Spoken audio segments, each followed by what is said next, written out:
Hey, my guys, welcome to episode 7 of the cast. I'm here with Pete. Say what's up, Pete. What's up, Pete? I'm Joe. We have a special guest with us here today, Victor Cochran. Say what's up, Victor. Everybody from the DMV area, but formerly in the Melbourne, Florida area. It's good to hear from you guys. How you guys doing? Hey, man, it's good to hear from you. Yeah, so Victor used to be a resident of the Space Coast down here with Pete and I, but he moved up to D.C. to go do bigger and better things, and I think he's doing well up there. So he's kind of, hanging out with all of the Maryland, Virginia, and D.C. folks. Yeah, some heavy hitters up there. For sure. So for this week, Victor is kind of a specialist with Titan, so we're going to have him talk about that ahead of the RC for those of us going to Vegas. We're also going to do like a brief rundown of upcoming events. I think it's just the RCs, and talk a little bit about the meta, and then we're going to do a deep dive with Victor on Titan and kind of all of the special things that he knows about the list and kind of his experience, how he thinks Avatar is going to impact it. So Pete, I think the upcoming events list is pretty short, right? Yeah.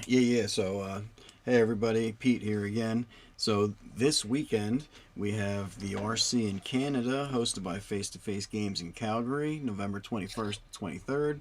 We have the Japan South Korea RC, hosted by Big Magic, November 22nd through 23rd in Yokohama, Japan. We have the Europe RC, hosted by Fanfinity in Antwerp, Belgium.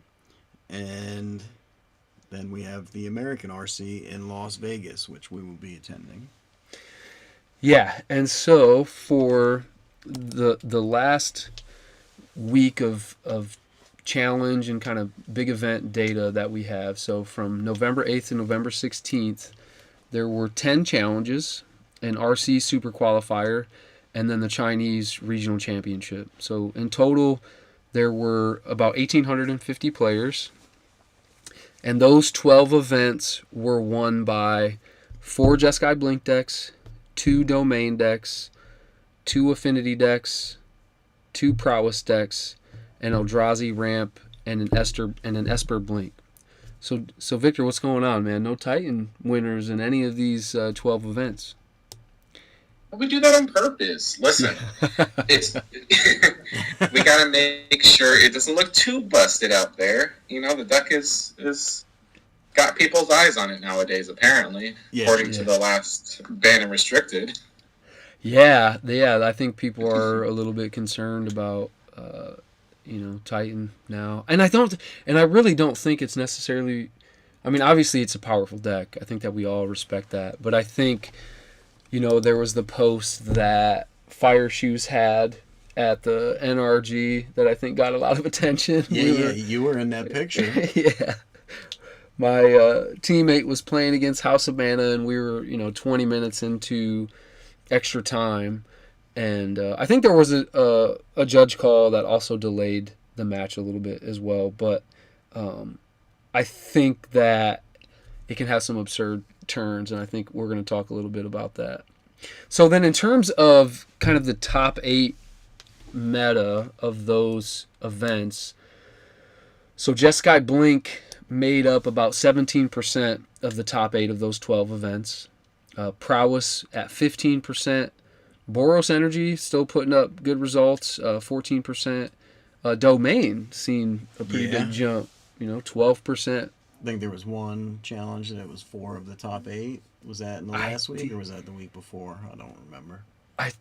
I'm not sure. I think I saw one where there were like maybe 2 or 3. Or that was the RC, right? Which one? The South American RC 2 weeks ago. I think so. Yeah, that wasn't in this data. Right. And then Affinity, Eldrazi Ramp, Esper Blink, Amulet Titan, Goryo Storm are kind of all like the 3 to 4% decks. Then Belcher, Frog, Ritual, Azorius, Tron, Brood Scale decks. There was a Necrodominance deck, Neoform, only one Simic Ritual, which I find to be kind of strange. In all of these 12 events, Simic Ritual only showed up. In the top 8. Only put 1. into the top 8 of these 12 events. And then, then one other 4-color ritual list, which is kind of like the list we've seen in the past. Yeah, that's very surprising. Yeah. The deck seems very good. Right. Yeah, and I think, some people have said that it has a decent matchup against Jeskai Blink, is from what I've heard, because it just is so grindy. Right, and I can see how that could be. But it loses to the second most played deck in prowess, right? So yeah, prowess and affinity is very heavily played, right? And so it's hard for Simic to deal with that as well. So yeah, so I'm looking at MTGDecks.net. I'm looking at the last 30 days of data for their MTG Modern win rates, that win rate matrix. And you go down to Simic Ritual, has a 55% win rate overall, which is, one of the top win rate percentages for all of the decks, listed here. And it shows a 62% win rate against Jeskai Blink. So that, I guess, that goes with my hunch. But it has like a sub 40% matchup against Prowess and Affinity, which are, two of the most popular decks right now. Yeah, widely played. Yeah, so I think maybe it was kind of like a reaction to that. But, I mean, look at its spread otherwise. Like, it's kind of insane how much it beats up on these other decks. And I know that a lot of people have talked about playing Culling Ritual in the sideboard with like a main deck Watery Grave to be able to deal with, those aggressive lists. But I don't know. What do you think about Simic Ritual? Obviously, that can't be great for Titan, right? So according to the Titan Discord, they're terrified. They think that they can't win anytime that they face that deck. I played against it a handful of times, and honestly, it seems kind of difficult because they play the main deck Harbingers. There's a lot of free spells involved, so the whole just jam that some Titan players do it doesn't help when most of their deck is free, say no to whatever you're doing. So you have to basically either stick it early on analysts underneath what they're trying to do, or you have to basically prep yourself, find a forest, get your bobble. I play main deck bobble, so that helped a lot in that situation. But overall, I think the matchup can be challenging if you don't play tight. Right. Yeah, we're looking at Simic Ritual has a 69% win rate against Titan in the last 32 matches. So yeah, not a lot of matchup data there. I mean, it's showing a spread of 50 to 84%. That's kind of like the statistic-driven confidence interval spread, probably based on some. Anyways, no need to get into that math talk here, but for people who are a little bit more interested in the numbers, yeah, I don't know. I think. And when I was sifting through the data, it was interesting for me to see a lot more Esper Blink kind of popping back up in the top numbers, whereas I felt like that list had fallen off previously. It wasn't really seeing a lot of play at all, but starting to see play again. I know some people who are talking about Esper Gorios. We had Vinny on, we had Ivan on. And in those conversations, we talked about how, Ivan kicked the crap out of Vinny in these playtest matches. With Gorios. Yeah, and I think that the data here shows that as well. So, again, the win rate for Esper Gorios against Blink. So, according to this matrix, it shows that Esper Gorios is actually behind by 1 percentage point. So it says it's 49% across 150 matches. And then the interval is 41% to 58%. But I think that Esper Gorios is particularly hard to play. You have to know what kind of hands you can keep in a particular matchup. It requires like pristine mid-range gameplay. I mean, if you have the nuts, you have the nuts, right? As far as the reanimation condition, but so I don't know. So Victor, I think I just want to let you kind of free roll how you feel about Titan and going into this meta. Maybe talk about what you've done to prepare, what your thoughts are, kind of any concerning matchups you have. We'll just kind of chime in as we go here. Of course, I'm happy to help to talk about this deck that I put time into and enjoy a lot.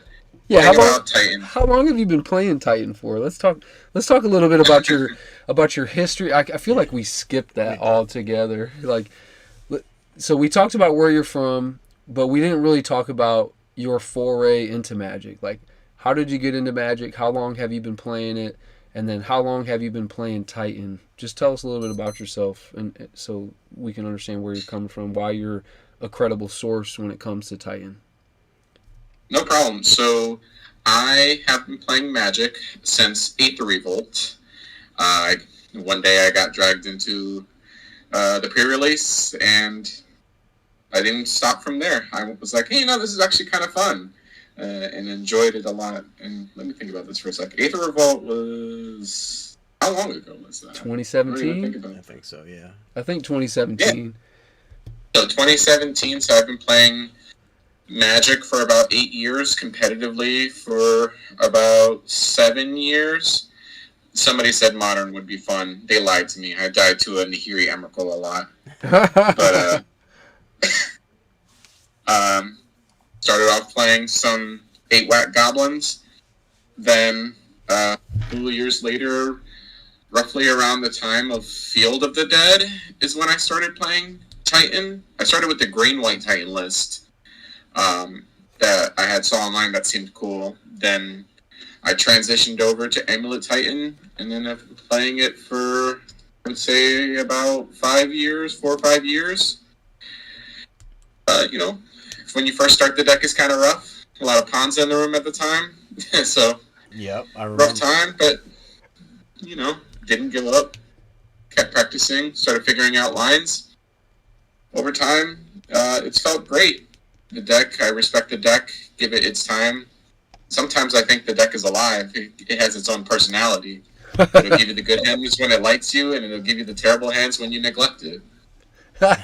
How do you neglect it? Do you not talk to it nicely? Is that it, or not talking to it nicely, playing other formats, playing a different deck in the same format? So it's a jealous deck, huh? It can be. So I've had hands where there's no way I can play this hand out, or I'm one off, and I have to mulligan, and then on the next round, I'll be like, look, I'm sorry, and then it'll give me a turn 2 kill. So I can't really say. Yeah. Fair enough. So you're playing Titan this weekend, right? Not me personally, because I'm not going to Vegas. Oh, you're not going. I thought you were. I forgot that. Yeah. So congratulations, Victor. He queued for the Pro Tour in Houston. Oh yeah, that's right. Yep, I used my one golden ticket. Nice, and that was your first queue, right? That was my first queue. Congratulations. Yeah, congrats, bro. I totally forgot about that. I'm like, yeah, Joe's sleeping here. Dude, it's been a long week, a long weekend. Kids. Pete and I are like smelling what each other ate for lunch here in the closet. We're manifesting the stuff that we talked about in the last episode. Yes. Getting super close. But yeah, just before we started to record, my youngest was like crying in the other room, and we're like, man, I hope that doesn't get to be too loud. We were like worried about recording because his room is not too. It's like right next to the closet where we record, and so. I got you. But no, how was that? How'd that feel? Oh goodness, there was a lot of emotions. That whole experience, just playing out that tournament. First off, this is a whole story because basically, about 2 weeks before Houston, I was like, oh, I remember I have to buy my plane ticket for Vegas. Let me see how much that is. And I just had to go look because, it was a month and a half away. I did not expect it to be $400. And I said, oh, that might be a little bit of a steep price on the EV conversion. Then I looked at the Houston prices, and it was half the cost. So kind of changed my decision, and then I realized, wait, I haven't been practicing, and I have 2 weeks to grind into a situation that's comfortable. So that's how my adventure started. Nice. And I did some focused training for that 2 week period. Played against the matchups that I felt were challenging. I did practice against the 4-color ritual deck. So I didn't have full experience against the Simic one, but it basically had like a similar pattern of what they were trying to do in regards to trying to get the birthing ritual out as soon as possible with like a shardless agent, as well as having the free spells in the form of, in the case of the 4-color was Solitude and like Force of Negation, but in the case of the Simic would be, Flare, Force of Negation, Subtleties. There are subtleties in the 4-color list as well, so it did give me an idea of exactly how I needed to play around it. And I also played against the blue-white control deck, the Scepter Chant deck, which I feel is probably one of our most challenging decks to face, because the way that the deck is shaped is in my opinion, kind of like the polar opposite of what Titan is trying to do, where in the sense of they don't really care what we're doing, they're probably just going to say no matter what, and even if we try to accrue a lot of value in a specific situation, they still can chant us if we go for a pact. They can still subtlety, or they can just counterspell all the way across the board. If you go for an escape shift line and they just chant you could probably just lose on the spot. So it can be very challenging in my opinion. But as for the tournament itself, it was a wild ride because I beat the Scepter Chant deck in the first round, proceeded to lose twice in a row to Ashiok out of the sideboards, and then the one of Ashioks out of the Esper Blink decks, they found them, and I just couldn't get past that point. In two matches? In two matches? Yeah, in a row. Jeez. Because I faced Blink 4 times that tournament. And no, 4 times. I did face it 4 times because 3 of them had Ashiok and 1 of them didn't. So you were feeling pretty crappy at the beginning of the tournament, huh? Is that fair to say? Fair to say. Starting off 1-2, trying to get my feet under me. But at a certain point, I just had to, what do these kids say, lock in? Kids. Yep. Victor, how old are you? I'm going to be 30 this year in a month. Oh, so old. So, Pete, share with, I don't think we've shared how old we are. How old am I? 112. No. So Pete's like 72. Pete and I have traveled together to multiple events and like multiple randoms at like a gas station or a restaurant. I think that we're father and son. Yeah. And so I'm 48. 48 and I'm 38. So and they're like, "Oh, it's great you're traveling with your son." I'm like, so do you, Victor? So this is kind of interesting. Do you feel like an old Magic player at this point? Like, do you feel like I'm getting older? Yeah. I feel like I'm in that middle ground because there are still the people that are above me that have been playing since like the beginning, or have been playing for let's say 5-10 years ahead of me. They're like, when I was your age, Damage was on the stack. Yeah. And I was just like, that's cool. Damage being on the stack. That was good times. You could do all kinds of wild stuff with that. It did make combat a little bit too complicated, but yeah, it's funny you say that. Like, I don't know. It's weird whenever I meet somebody who I'm like, oh, I've been playing Magic longer than you were alive. Like, This is really weird. But it's just kind of crazy that I still just feel like a kid playing the game, you know? Like, I go to these RCs and I'll sit down and there's a 60, 70-year-old man next to me. Dude. Yeah, I remember that. All right, we're here. Yeah, dude. So, Victor, you wrote a guide too, right? I sure did. I did write a guide, free of charge, because I wanted it to basically be a window into the mindset of more competitive Magic for newer Titan players.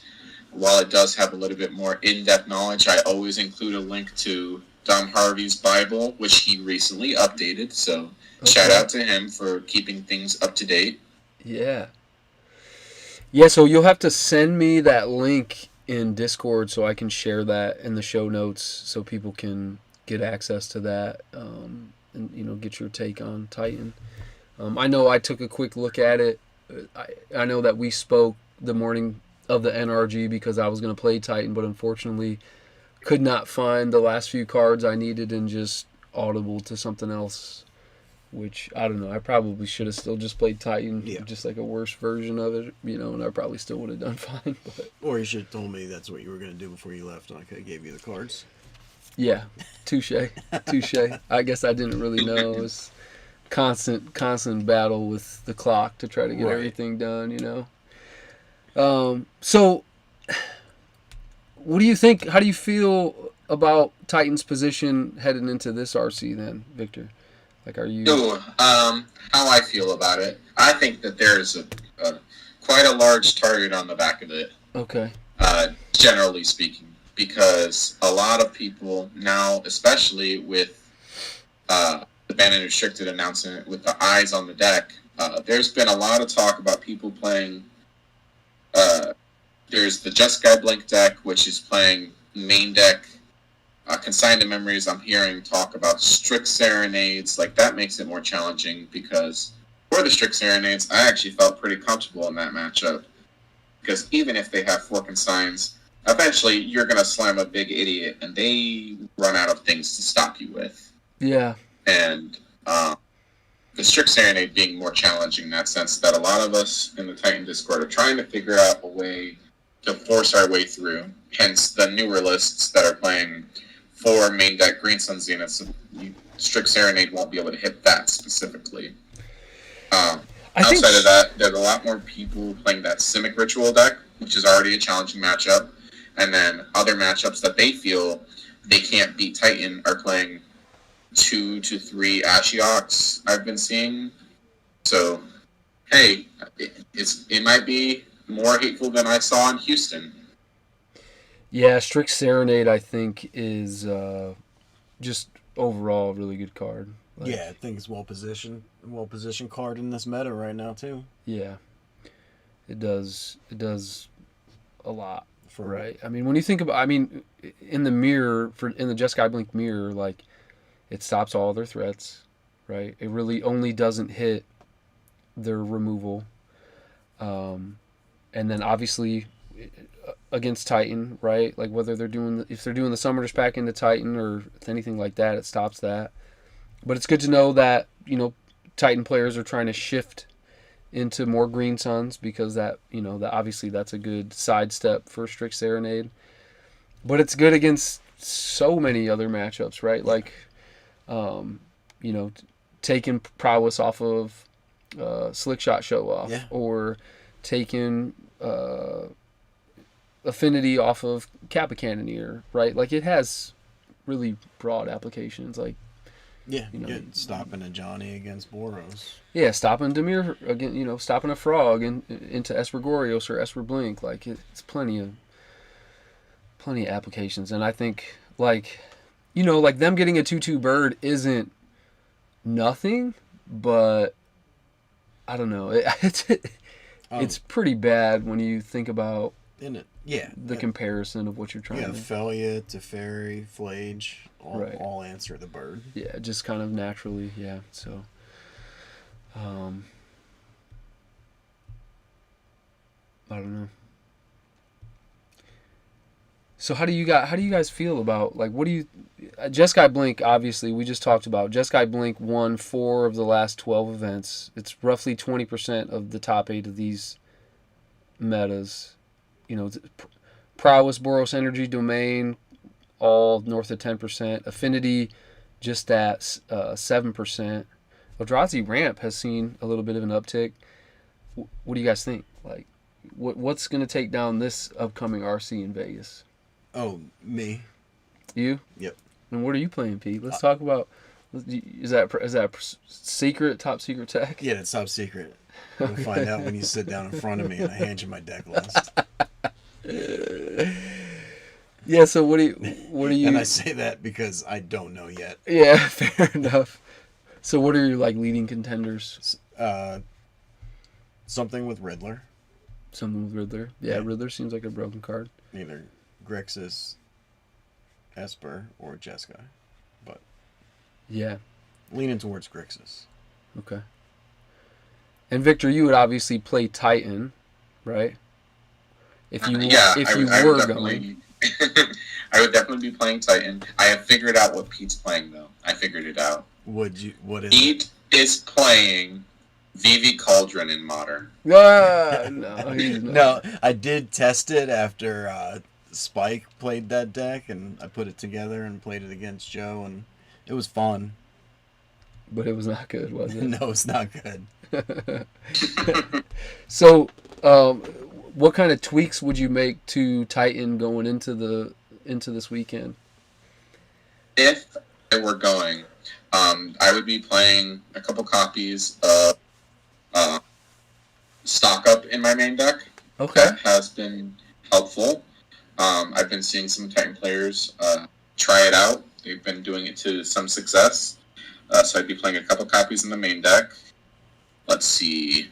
I would cut down to 2 scape shifts, similarly to what I did in Houston, because I feel like I don't want to maximize on scape shifts in this current meta. Sometimes it could just be a ritual, but sometimes it can be all in, and there's a lot of these matchups where they're playing cards that specifically say, I'm not going to lose to scape shift on site. So I think 2 is fine. I actually did end up making a list that, if I were going, that would basically be what I'm playing with some spicy innovations in my sideboard, because I wanted to aim my shot at making sure that I wouldn't lose to the Simic Ritual deck if I was playing, which, to a lot of Titans' dismay, I was playing a sideboard Mountain with a main deck Wooded Foothills, so that I can be able to search it up if I wanted to play against it, because I'm playing some sideboard Fries. Oh, to For kill a heart. Oculus? And a Harbinger. It kills Oculus, Harbinger, Shiok, the dog, I like that. Teferi. It kills Narset. I was just like, this is an uncounterable way for me to deal with this issue in a way that I can also, if I needed to, fetch with my main deck Wooded Foothills for the mountain, so that I have forest, mountain. Okay. I like that. That's kind of, yeah. Can't be countered, deal 5. Yeah. That's pretty good. Sounds good in this meta, and they don't. You were getting some grief for it. Yeah, because I was playing a sideboard mountain. Because Fair they're enough. like, what are you even doing with that? And I'm like, listen, I want to be able to deal with this. I'm also playing a sideboard Hex Drinker, because it gets under the Simic Ritual deck in a way that you can search for it early on, and they only have 2 dismembers. So if you can get it big enough, fast enough, you've already clocked them. It's going to become a tiny progenitors, and it's going to kill them pretty quick. Yeah, but don't you, like, I don't know, I guess they need to have 3 snow permanents with Icefang Quaddle to be able to just chump and kill it, right? No, they can't block it. They'll have You protection get from everything. Protection from everything. Oh, I You- forget it. And you get enough mana, you can grow it pretty quick if they don't have the dismember, right? Once it gets to level 3, they have to find it in Otawara, and I don't even know if they play Otawara. Yeah, they're playing 1 in Simic Ritual. Yeah, it's a one of some are playing 2 Beseiju, but then they're playing 1 Otawara. But you can get it to 8 pretty quickly, right? Yeah, I forgot about pretty that. dang quick. Yeah. I remember when Modern Horizons first came out and people were playing Hex Drinkers and like Jund. Yep. Yeah. That's a blast from the past, circa what, 2018, 2019 or something like that. MH1 gets power crept out of the format. It's so funny, dude. Yeah, MH1 is just bad. Like what? What's the like? Force negation still sees play. Ephemerate. Force of vigor obviously still sees some sideboard play. Yeah, like Ephemerate is probably the most played card from MH1. Yep. Can you think of anything else that's being played from MH1? Ephemerate. Season Pyromancer. Season Pyromancer, Yep. yeah. I think that's about it, though. MH2 and MH3, just Boros Energy still slapping, just MH3 block constructed. Yeah. I guess they, maybe they play a Ragavan, but they play. Yeah, it is Modern Horizons block. They play Ragavan, Season Pyromancer. They're playing stuff from all three. Yeah, I guess they are playing Season Pyro too. Yeah, so I don't know. I've been trying to mess around with this kind of like Wan Shi Tong. It's basically like a Jeskai Ponzo list. Yeah. And I saw that they had printed another version of Cleansing Wildfire. It's called Price of Freedom. Yep. Which is, I don't know, it seems like a solid card name. But and I remember Aspiring Spike had played some sort of, he plays a lot of wild lists, but they're kind of interesting and they seem fine. He was basically playing like a Jeskai control list, but instead of counterspells, he was playing Cleansing Wildfire. And I think that the time when he built it, obviously Titan was very popular, but there was a lot more Tron running around. And so basically they made another one of these cards, but it's strictly better because it can target an artifact also. Yes. So you basically have 4 Cleansing Wildfire and then Price of Freedom, which can also target artifacts. And then Wan Shi Tong, where you can punish them for searching, right? You can punish people for fetching, you can punish people for searching. And then it's like, oh, well, maybe you play Path to Exile too, and you can punish them for searching then if they want, if they want to search, because it's a May. It's not a forced search. Either way, it's a win. On Path, yeah, you want me to 1 mana, exile your thing. So the goal of the deck was to try to get to a point where they don't have any basics left that they can search for. And you're just, 2 mana, blow up your land, draw a card. It seems pretty good, especially into these like 3-color decks. Obviously, if they fetch carefully, it can, or if they're playing a list that just happens to have like a little bit more basics, it can be hard. But I don't think very many modern lists are playing more than like 3 basics, Titan included, right? Titan's playing what, 3 forests? That's correct. It's usually 3 to 4 forests. Yeah. Sometimes 2 when people are being greedy. So I don't know. It seems like, I did quite a bit of play testing with it against like a friend who was playing Gorios and then a friend who was playing Jeskai Blink, and there were some games where your removal doesn't line up well, or you flood, mana screw, etc., like those kinds of losses, but you keep a risky hand and get punished for it type stuff. But there were a lot of games where I would just win by having enough removal for the stuff that they cast and then just like keeping them off of whatever relevant color of mana I could. So like for Jeskai Blink, a lot of them have cut the mountain and now they're just playing like 2 plains and an island in the main. So if you keep them off red, it's been okay. Now, is it good? I don't know. Who knows if I'll even be able to get the cards if I wanted to play this like crazy list. But it's basically like it's a Jeskai control list that plays Wan Shi Tong as the finisher / like card advantage engine, and then you're just trying to keep them off relevant lands.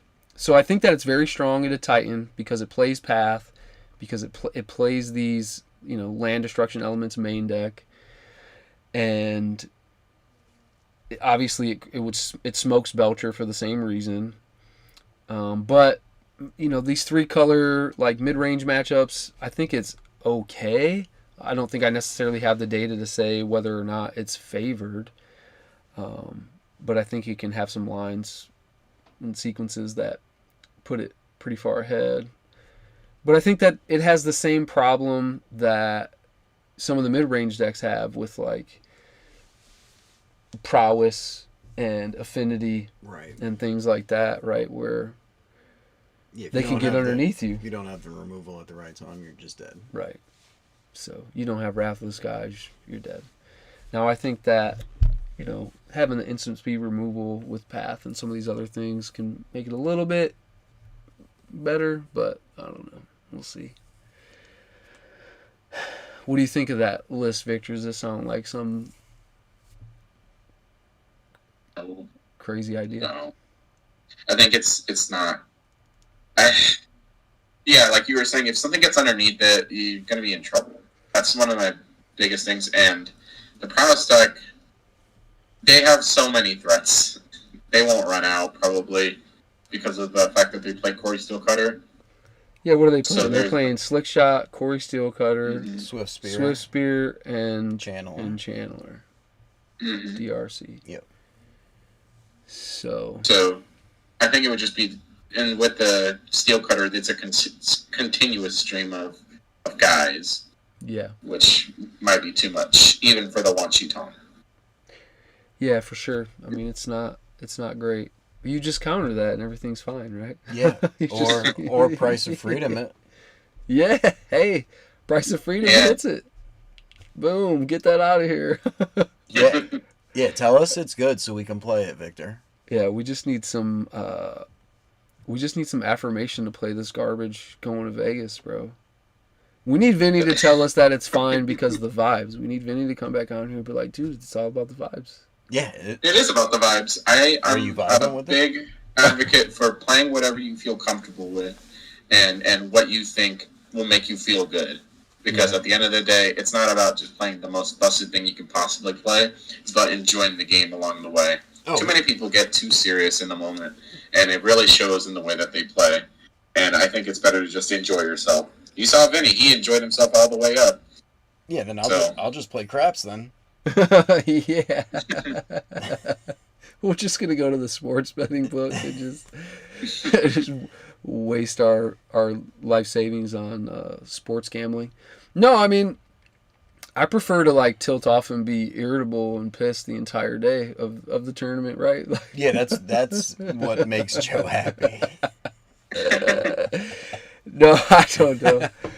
I always feel like I like I don't know, I overcomplicate my deck decisions, and you know, you kind of just have to get to a point where it's like, dude, just play what you got and what you're comfortable with. Yeah. And if you want to play some wild deck, great, but don't be mad when you get pummeled into the ground by, you know, known entities, right? And I think that maybe, I don't know, Wan Shi Tong, I think it's okay. You know, when somebody fetches and you like flash it in on 2, if you're on the play and like get to draw a card and they, you know, that feels great. And then there's instances where they like untap and they can't deal with it, and then you get to go back to your turn and like Cleansing Wildfire one of their lands and draw 2 cards. Like that feels insane.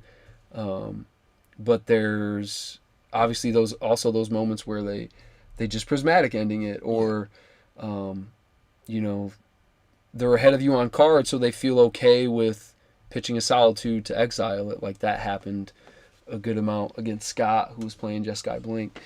So, but you're still 2 for winning them, right? Like all because of a fetch. And I obviously, as Scott and I continue to play the matchup, he would fetch more carefully. So, Right, I was talking to Scott before we left the shop today, and it's not what. just nothing. Oh, yeah. Before we left the shop today, I was talking to Scott, and he's like, oh, well, yeah, you can get some people, they won't fetch right. I was like, well, no, because you're going to hand them your deck list. They're going to know what you're playing. Right. You're not going to surprise anybody with this. But I think habits die hard. You know what I mean? I mean, obviously there's going to be people who are sharp enough to realize that they What need you're to play trying to do, around yeah. it. But I think that, like, if you're on the play with this deck and somebody's just like, oh, here's a fetch land, like land go, I don't have a turn 1 play, and they don't immediately fetch, or you know what I mean? I don't know. You can kind of punish them. So. Yeah. I think there's a caveat to that. Which is what? What's that caveat? Here's the thing. When you're playing strategies like this in an open decklist format involving stuff like Wanchi Tong, which, funny enough, people have been starting to call that Washington. So, why is that? Just because it sounds... the way that it's pronounced, Washington, Washington. All right, let's call it Washington. I'm gonna just call that's Numero Uno. That's what I was telling the kids at the shop. I was like, "Oh, the Washington Library. All right." I haven't heard Here's of the thing, and this is coming from somebody who's played in other formats that have cards like this already existing. So there's cards that, if you know that what they're playing. So in the case of in Legacy, there's this mono black Stompy deck. They play 4 copies of Opposition Agent. So if you're a fetch land deck, you have to be mindful of that at all times. And they have Dark Ritual, which makes it even more scary. But the issue with that is, if you know that they're playing the Opposition Agent deck, sometimes you can just play your fetch lands and just wait them out. Sometimes they just won't be able to do anything without forcing your hand. So if they're just like, oh, I have to... Otherwise, they're just in a pausing period. It's kind of like a standstill lock. Nobody's going to do anything until somebody lifts a finger. So if you're just holding up the 2 mana for this owl the whole time, you're just also not progressing the board effectively. And the other person can just wait until you go to flash it in and then fetch accordingly in that moment. Because they don't have to move right away. Some decks don't have to move right away. Okay. So yeah, I mean, there is that viewpoint as well. Sometimes you might just be staring at each other for 10 turns, seeing how beautiful the other person's eyes are. Yeah, I'm not trying to discredit the skill of other players. I guess I'm just saying you're going to get some number of people, right? And I think you can engineer situations where you can maximize that effect too. Right. And depending on the hands they keep, they may have to advance their game plan. Waiting out may just be detrimental to them, because if the game goes long, this deck can win. Yeah, and if you look at the mana base of all decks in Modern, excluding Titan, they're all full of fetches, and there's so few basics, right? Yep. I mean, there's like 8 to 12 fetches in every... I mean, even Storm, which is essentially a mono red deck, splashes white for some sideboard cards.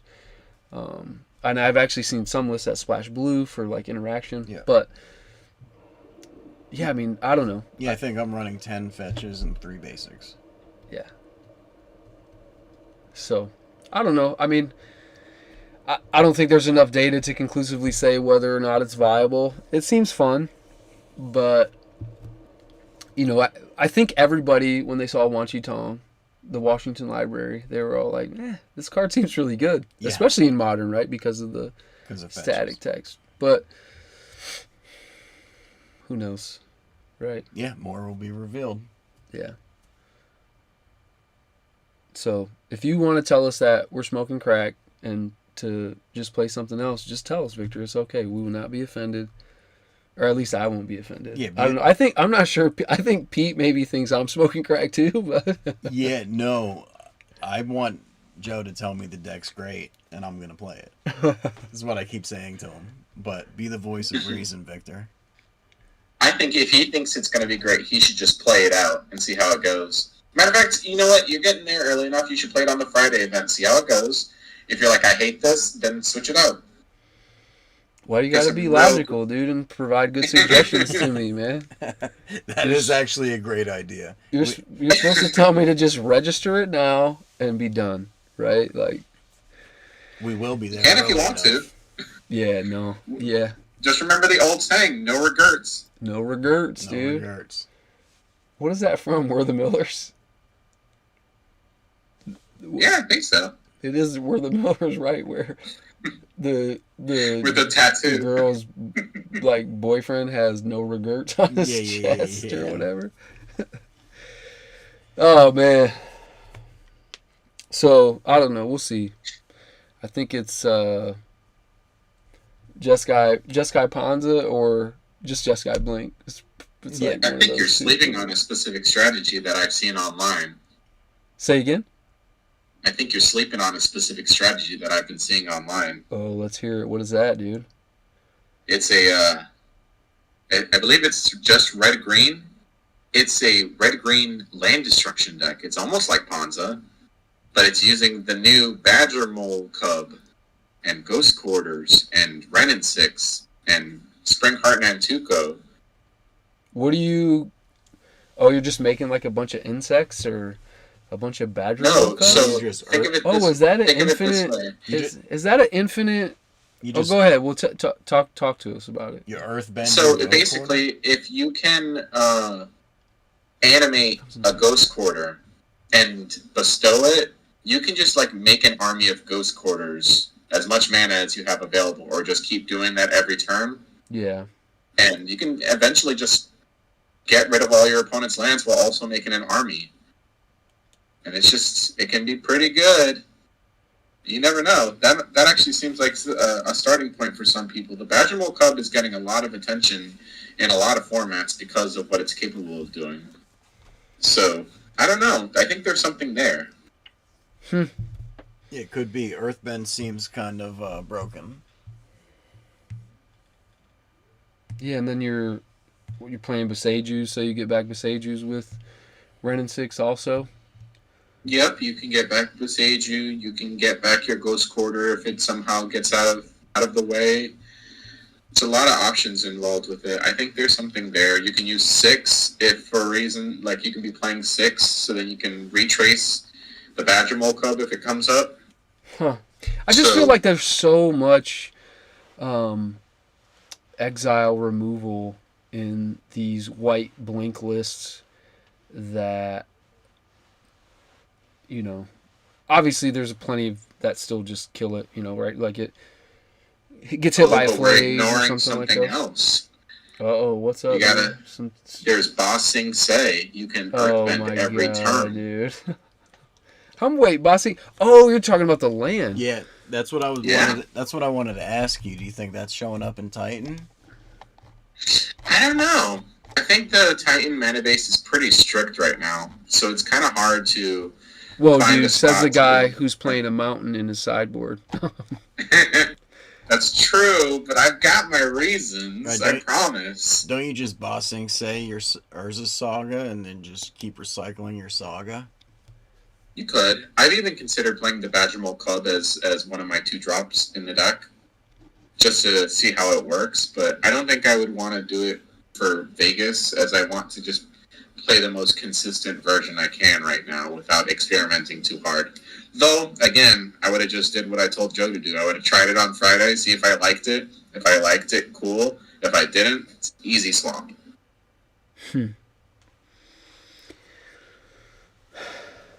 Well, I don't know. A lot of interesting considerations. Yeah. But yeah, I don't know. That could just be better than what we're talking about, but it doesn't have the Washington Library bird, so I don't know. Yeah. I think I love that guy. I think that bird's going to be in a long... So, Victor, any parting thoughts, man? I think Pete and I are honestly like fully cooked over here, dude. Just long week. Yeah. Sunday. Yeah, Like- came straight here from work. Yeah, Pete worked all day. I played basketball this morning and got beat up by a bunch of guys playing basketball, and then got beat up by my kids, and I don't know. Here we are recording on Sunday. But I'm surprised you still play basketball. after all the knee injuries, yeah, it just shows how Yeah. how stupid I am. But You didn't learn your lesson? honestly though, I've been doing these knee kind of like stretches and leg exercises, compliments of the knees over toes guy on Instagram or YouTube, and I'm telling you, Oh, yeah, the stretchy guy. yeah, and my knees feel better than they have ever felt, to be completely honest with you. And that's coming from a guy who has three knee surgeries under his belt. So Perfect. yeah, probably shouldn't be playing basketball anymore, but To be fair though, I'm out there playing with guys like one of the guys I play with is like 54. Yeah, these old guys are kicking his butt. They look like they drank a 6-pack the night before. Like they don't like. It's not like they're 50-year-old dudes who look like they're in great shape. I mean, they look like a typical 50-year-old dude, but they're out there just like hustling for 2 hours straight playing basketball. Like it's insane. So, but yeah, parting thoughts, man. So you've had some pretty solid insight with some of these newer cards. I know you're an Avatar fan, right? Oh yes, for sure. I'm rewatching the series again, actually. Not during the call, obviously, but I've been watching it today, and you're it reminded me. I do have a copy of the series, so let me know if you want me to send it over so you can watch it. Send it. Also, remember it's Iroh, not Eero. Yeah. And so yeah, like we recorded last week, right? Oh. And I said Iroh or Uro. You said Eero? Eero. I try to put, I don't know. You know, magic cards are hard to pronounce a lot of the time. And Victor, like whatever, he listened to it the next morning. He's like, by the way, that's like a really popular character in the game or in the show. And yeah, you want to get it right. You butchered it. Yeah. He's like, it's actually like Iroh. Thought that was funny. So I'm sorry I offended your Avatar sensibilities, but so look, man, go ahead. He's a very important character to the show because of multiple reasons, being that he was an advisor to one of the characters, and also that the original voice actor had passed away. So they have an episode in his memory, as well as the secondary guy is a very good voice actor as well. So a lot of people love that character. So I was trying to give you a heads up. That's good to know. Is he kind of like Master Roshi from Dragon Ball Z, like the equivalent? But a lot less pervy, probably. Well, I'm not watching then. I'm just kidding. All in all, Iroh was a very beloved character to the community, so I definitely recommend watching the show. You were talking about the land destruction spell. That episode is like the meaning behind it, the price of freedom. Oh, there's like a whole episode. Yeah. So a lot of these cards that they put out there are like based off of specific moments in the show. There's a lot of flavor involved with the creation of it, so I've been liking the new Avatar set a lot, looking at it. Okay. Because they talk about specific things that are happening in the show, like in the case of the price of freedom. I don't know if you want me to put like a spoiler alert disclosure for that. It's fine. You just did. We're good. When this was going on, there's a specific what are they called? Resilience. Basically, the people against resistance. Yes. Yeah, we'll edit that out. Resistance. Basically, the resistance for that specific town.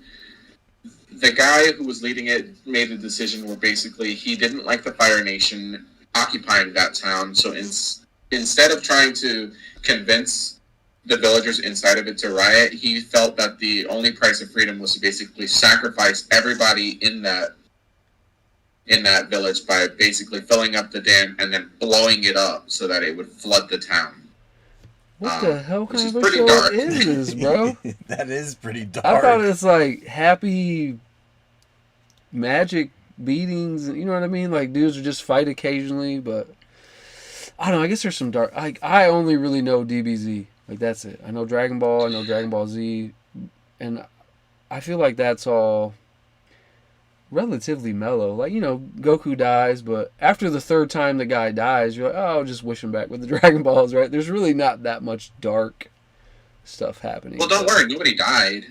One of the protagonists, Sokka, went down to the village and convinced everybody to basically leave the village because it was going to happen, because he had basically saved this old man from the resistance, from getting killed, because he was a Fire Nation old man. Nobody really likes the Fire Nation. We get that, but murder's still murder, and that's pretty messed up. So he had saved the old man. The old man was the only one to vouch for him, and so everybody left the village when the dam got burst. So nobody died. So luckily there was that. Oh, well, I'm definitely not watching now. I was like, no. Well, Victor, man, it's been a pleasure. I think Pete and I just need to go ahead and get our old man sleep. It's about 100 degrees in this closet, dude. Yeah, it's not bad. No, seriously, appreciate you coming on with us. Yeah, man, and it's good to hear from you. And congrats on the queue. We certainly miss you down here. You were always a super high quality player. Kind of raised all of our skill level up. We miss a lot of you guys, but you certainly.